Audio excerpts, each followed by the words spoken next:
When we are in the studio, usually I'm sitting on the computer and Gregor is always dropping some ideas, but it's pretty funny because I'm the one that does basically the production, but I don't know anything about gear, so he's always showing me everything. We have that's why our name is Catz and Dogz, because we are just so different at some points. And we just realized that we do music since 10 years together, and usually it looks like that we sit both in a studio together. So right now, when we have much more gear than before, it's much more fun because we can both play and experiment and just record it and then see what's going on, and then just cut it and maybe edit it. So that's much more fun for both of us.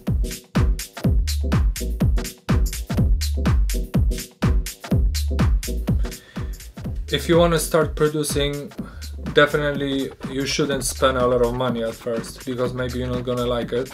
That's my first tip, because I wish we could have a photo of it or something. We did 2 first albums on Iowa Mini Tower, for 20 bucks, and really, and we had remix of Carl Craig of this album, and doesn't really matter if you have a good equipment. We have all this stuff around us right now because that was our dream. I mean, it's more when you're a kid and you are building trains, so that when you're a grown up you kind of build equipment, because that's kind of, so that's first advice. Second, mine is to not focus too much on the details, because it's more, from what we know after so many years, it's more about the feeling.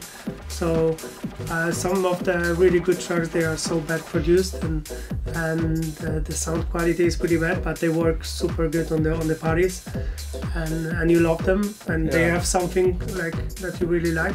So I wouldn't focus too much on the details, because it can ruin the whole atmosphere in the track. Yeah, one of our remixes for Thomas Schumacher, Hush, it's one of the worst produced tracks we ever did. We tried to fix it, but every time we fixed it and polish it that it sounds nice, it was on the party, it didn't work so good, so we left the first version, which was the worst. Actually, from a music theory, it's really bad, everything is wrong, but somehow all this together makes it. So then the second advice guides us to the third advice, which is don't limit and compress everything, because if everybody would start compress everything, there would be no dynamic in life anymore. The music used to have way more dynamic, and it's going in right now everything is just one wave. Everybody wants to be super loud, that's why I think they compress it and limit it.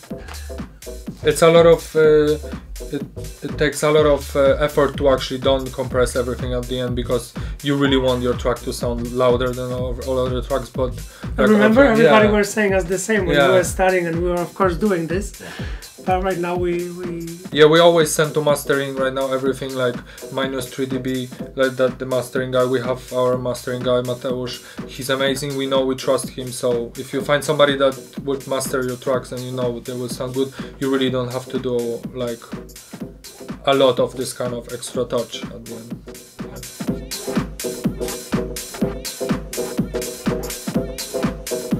At the moment, actually, we use IRA gear in maybe a bit different way than, I don't know, what I still didn't talk with a lot of people how they use it, but we use it kind of not even synchronized. We actually adjust everything real time, so then it kind of brings us the same feeling during DJing. So we kind of we did this live jam just a few minutes ago, that we play something and then adjust all this to adjust the tempo, because we really love to DJ, and then it's kind of cool even if it's a bit out of the tempo, because you know what I mean, it brings the live feeling.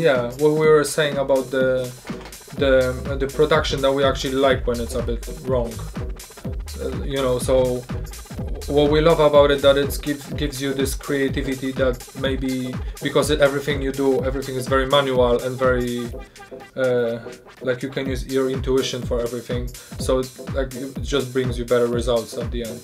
And also it's much easier to connect it and to use it than the original 909. You don't need to play with MIDI, and you can just connect it and play and have fun.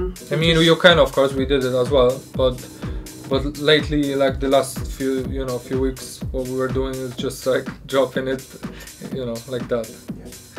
because that's what we are planning as well during the DJ sets. So we will just stay in the same kind of zone of like that. We have to actually adjust it to everything else. I guess it's maybe because we are two people, so we like to make things more complicated and mix it all together, and it's like all the time you need to do something.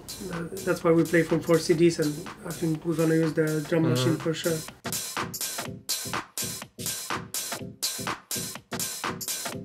Using equipment during performance is definitely better than no equipment, because people pay for the tickets. It's kind of fair for people, you know, if you go in a club and give them something extra than, you know, just playing your own music, how they listen to it on probably these days on YouTube. You know, it's kind of cool, because then they always know that if they, you know, if you come 3 times to the same city, it's not like they're gonna listen the same track, because every time you do something else. And if you bring new equipment and do different stuff, it's just always more interesting. I guess it's good, especially these days also with all the sync and stuff, that everything plays in a loop. It's, if you bring more gear, it's just more, I guess, more fun. That's why I think more DJs play from vinyl, because they want to have this live feeling, and also we use 2 effects when we DJ and 4 CDs, because it's like much more fun and we can do much more stuff and play with the samples and make it more live.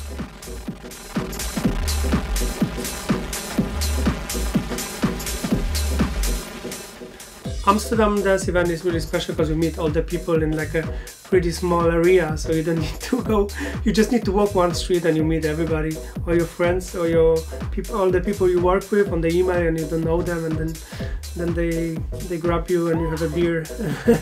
It's a lot of fun. I really like it. It's really professional, and there's a lot of panels. You can talk about some interesting stuff. I really like it.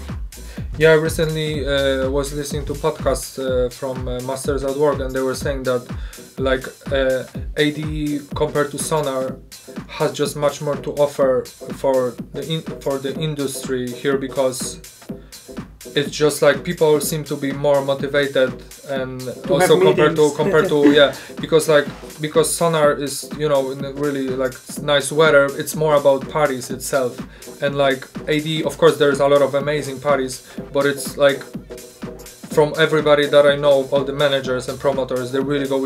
We were 3 days ago in Chile, and the guy just said he's gonna be there, and it just seems like it's just perfect place to meet everybody, like, you know, during the day, because they have all those conferences and stuff. Yeah, so I think that's the bigger difference than all other, compared to Miami or Sonar, I guess.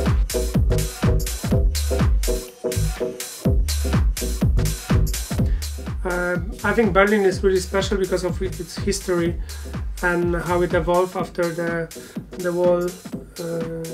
And you have a lot of artists here. Everything was really cheap to make the clubs. There were a lot of illegal clubs, and a lot of artists came here, and you meet everybody on the street. You can work with those people, and like here we have a really cool studio complex with all the guys we know since like 10 or more years. Exactly. And it's really creative. You can get inspired pretty easy just walking on the streets. And I think it's like, it has a lot to do like basically with the poverty, to be honest, because it's like with Detroit or Brooklyn, it's just the same. It's just the same thing. It's just poverty.